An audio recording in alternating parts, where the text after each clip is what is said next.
सुरपुरा की लड़ाई किससे है? एनुषा के प्रदेश अध्यक्ष हैं या फिर उस तिरंदरबाद से जो लगातार 10 साल से ग्रामीण में सांसद है? मेरी लड़ाई किसी से नहीं है, उनकी लड़ाई मेरे से है। निश्चित तौर पे कर्नल साहब तो कभी आए ही नहीं जनता में। 5-5 पीए रखते हैं, पीए खुद को अपने आप को कर्नल साहब समझते हैं। नामांकन रैली नहीं है, ये जोटवाड़ा का भाग्य तय करने वाली रैली है और 3 तारीख को वापस दिवाली मनाएंगे। जैसे 3 तारीख को होली भी होगी और दिवाली भी होगी, दोनों साथ होंगी। और ये कार्यकर्ता नहीं, ये खुद आशु सिंह सूरपुरा बने हुए। आशु सिंह सूरपुरा निर्दलीय ताल ठोक रहे हैं, इतना हौसला कैसे? दादा सरपंच रहे, पापा भी सरपंच रहे, क्या इसका अनुभव, क्या शुरू से ही राजनीति में आने की तैयारी थी? ये मेरे ब्लड में ही है, राजनीति नहीं है, ब्लड में मेरे सेवा नीति है। बीजेपी से टिकट कटा, कई लोग ये कह रहे थे कि सूरपुरा जी को कांग्रेस से भी लोगों ने ऑफर किया कि हमारी पार्टी में आ जाइए, अन्य पार्टियों ने, बाहर की पार्टी ने ऑफर किया कि आप हमारी पार्टी में आए। आपको वो कहना चाहूँगा कि टिकट मायने नहीं रखता है मेरे लिए, पद पे जाना मायने नहीं रखता है, दल बदलना मायने नहीं रखता है, निर्दल होना। मैं निर्दलीय हूँ, दल बदला नहीं है मैंने, मैं जहाँ था वहीं हूँ। सरकार में बजट कम होता है या कहीं नहीं होता है, मैं मेरी जेब से करके दूंगा, ये काम आपका मैं ज़रूर करके दूँगा। क्या जोटवाड़ा की जनता का किसानों का कर्ज माफ हुआ? और दूसरा बड़ा मुद्दा, लंपी में जो गायें मरी थी उनका मुआवजा मिला कि नहीं? देखिए, ये 7 घोषणाएं भी वैसी हैं जैसी वो 10 दिन में कर्ज माफी थी। और यहाँ ये रहा है कि जो यहाँ से बनता है वो सरकार में मंत्री जरूर बनता है, जोटवाड़ा का विकास क्यों नहीं हो पा रहा है? क्या करूँ? मैं कह रहा हूँ ना, सिंबल पे वोट जा रहा है। सिंबल पे वोट जाने से क्या है कि नेता उसकी कदर नहीं कर रहे।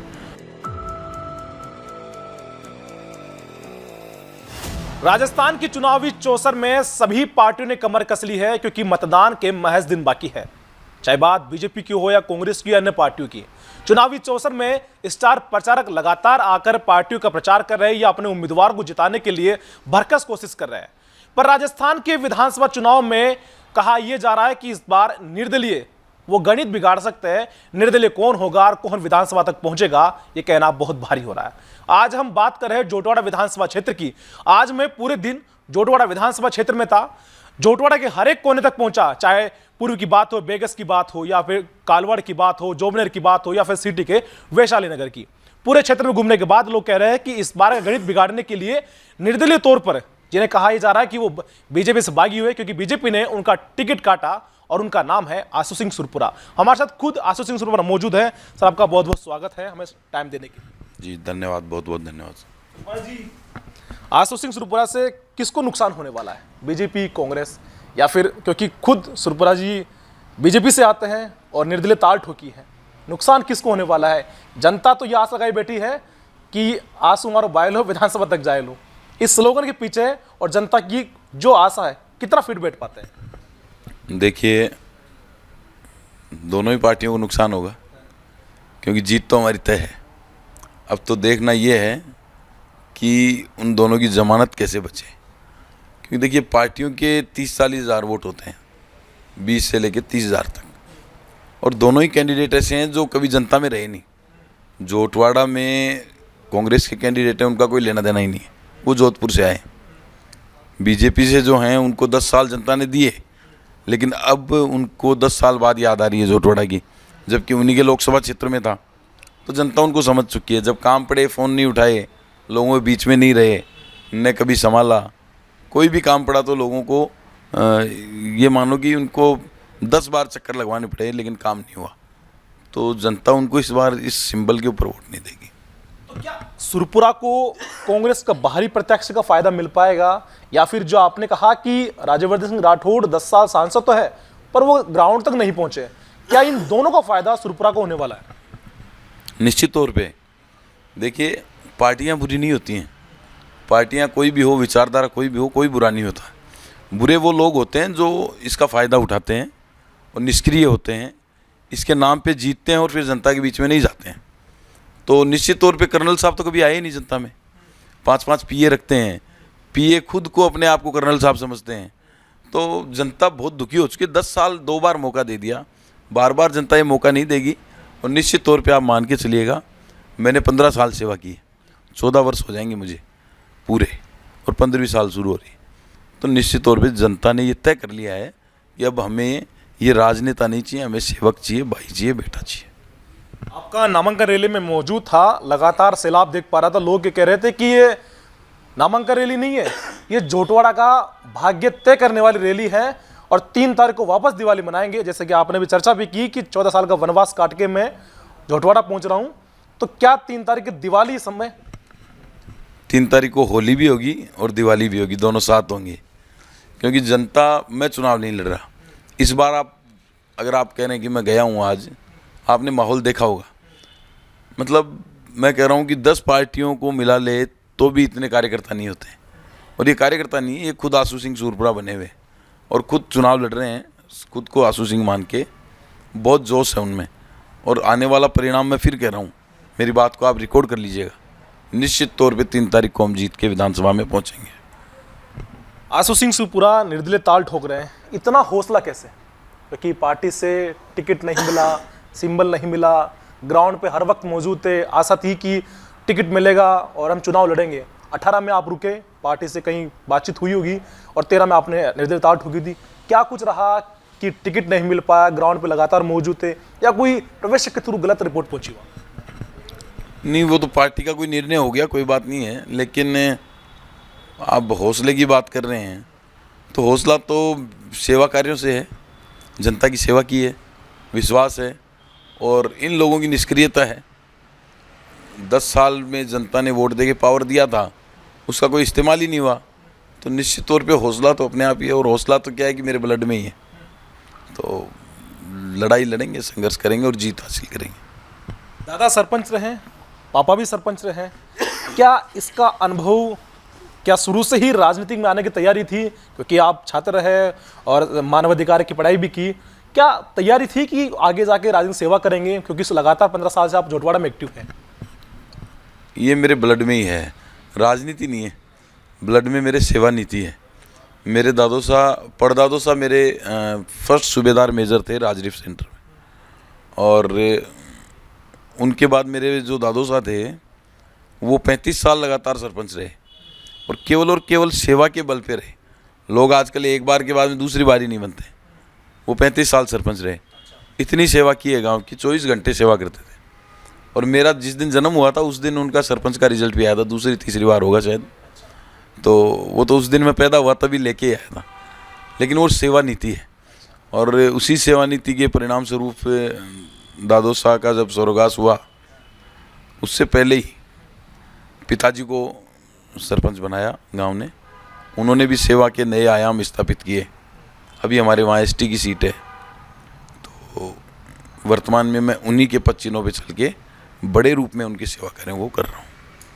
बीजेपी से टिकट कटा, कई लोग ये कह रहे थे कि सुरपुरा जी को कांग्रेस से भी लोगों ने ऑफर किया कि हमारी पार्टी में आ जाइए, अन्य पार्टियों ने, बाहर की पार्टी ने ऑफर किया कि आप हमारी पार्टी में आए।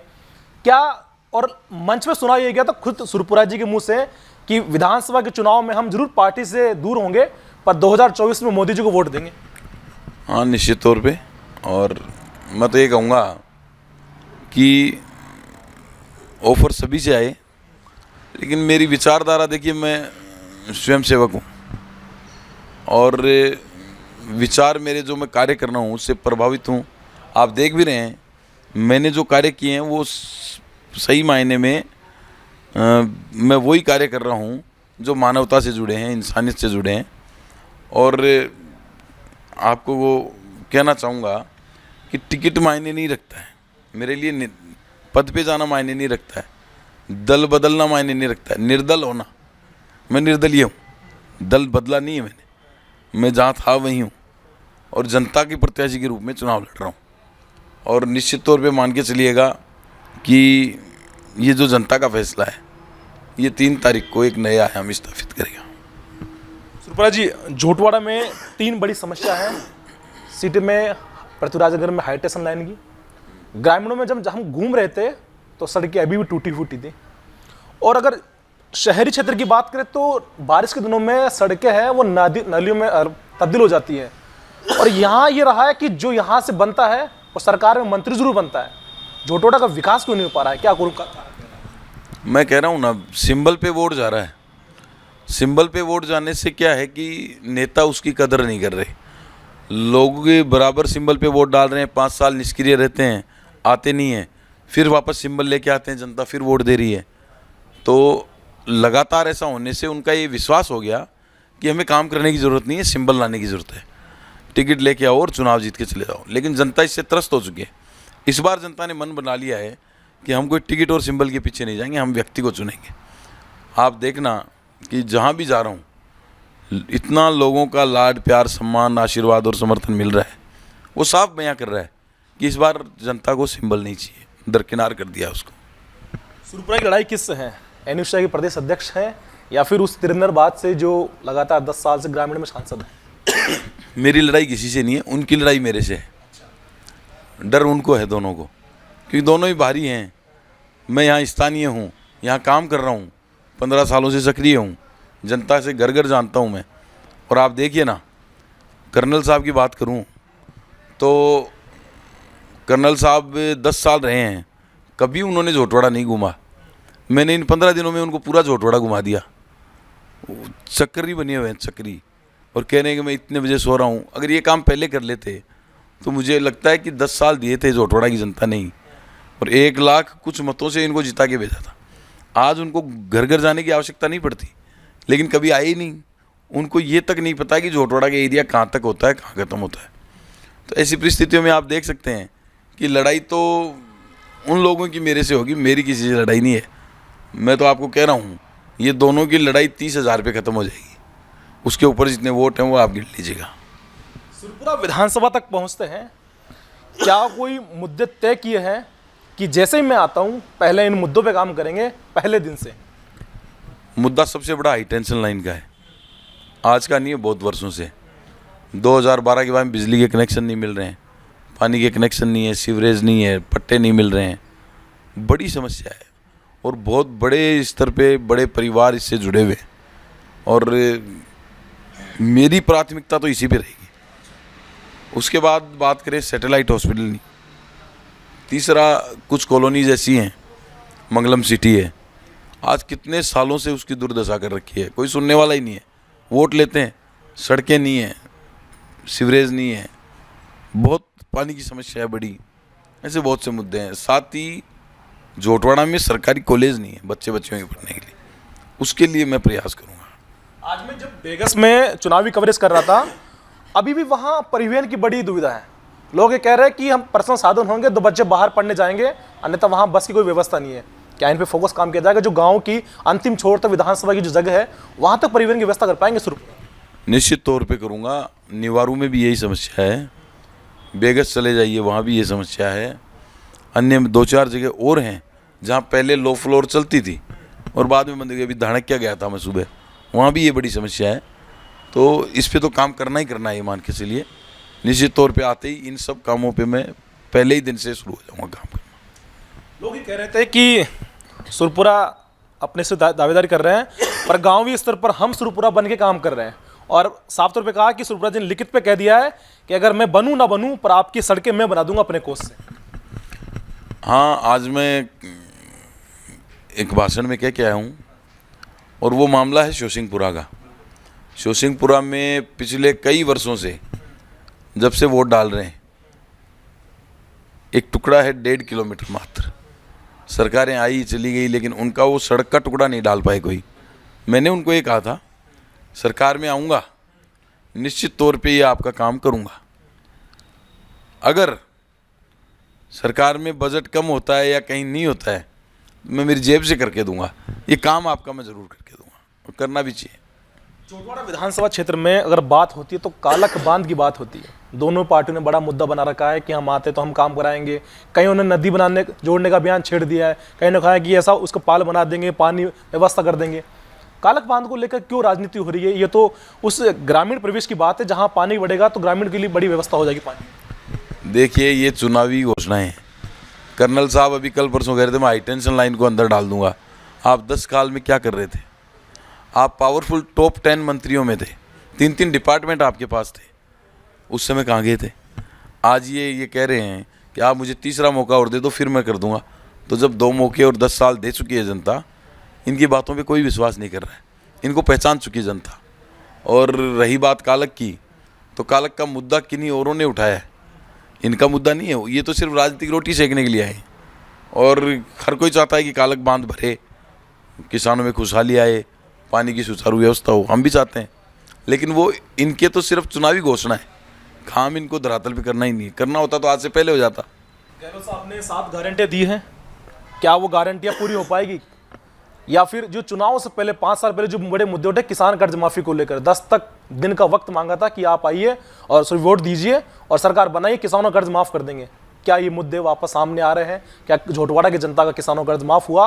और दूसरा बड़ा मुद्दा, लंपी में जो गायें मरी थी उनका मुआवजा मिला कि नहीं? देखिए, ये 7 घोषणाएं भी वैसी हैं जैसी वो 10 दिन में कर्ज माफ़ी थी, और आपके सामने आ जाएगा। अब इन्होंने तो घोषणा कर दी, सरकार चली गई।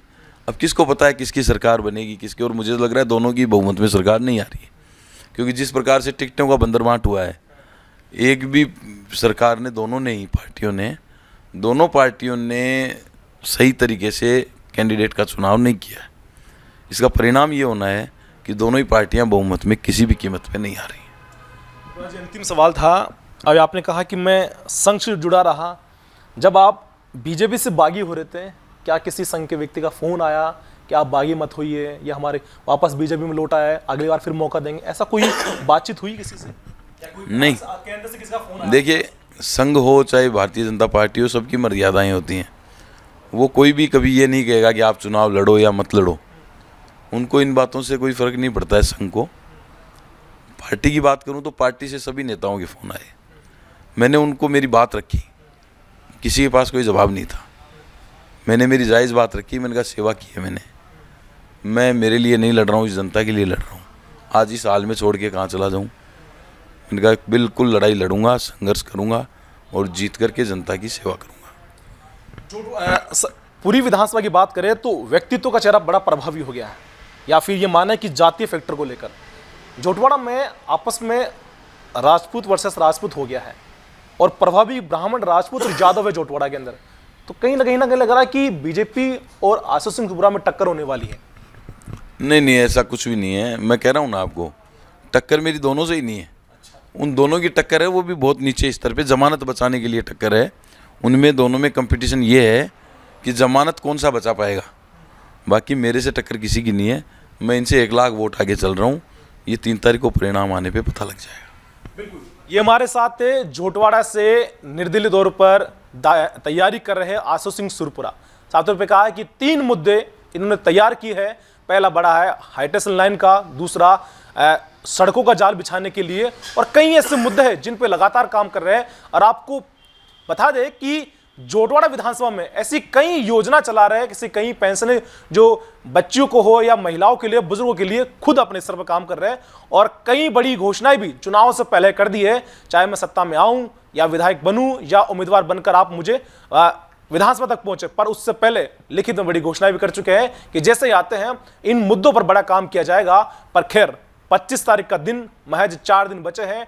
कौन किसके भाग्य आजमा पाता है ये जनता तय करेगी, और 3 तारीख के दिन मतगणना की पेटी में जिसका भाग्य, किस्मत उसमें रखी हुई है, वो ओपन भी हो जाएगा। खैर, समय बहुत कम है और देखना बाकी रह जाएगा। स्वीकरण के साथ हमारा समाचार जोटवाड़ा।